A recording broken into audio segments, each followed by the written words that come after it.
Nilinaw ni Vice Mayor Ronnie De La Peña na walang open pit mining sa Tebuli South, Cotabato. Sinabi ito ni De La Peña matapos isisi na ilang mga mamamayan sa mining ang malawakang pagbaha sa Tebuli noong January 3. Binigyan diin ni De La Peña na ang baha ay resulta ng matinding buhos ng ulan na isa anyang natural phenomenon.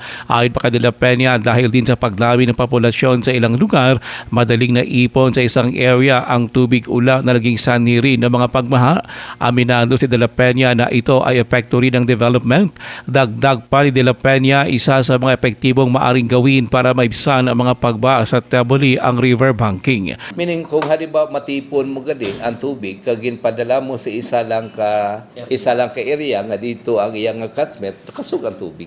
No, but compared ning bag-ulan ning January 3, no, bati ako gani do na tingala. Ba phenomenon get. Si Tebuli Vice Mayor Ronnie De La Peña. Matatandaan na mga small-scale mining operators sa Tebuli na nabigyan ng permit ay gumagamit ng tunneling at hindi nagpapatupad ng open pit mining.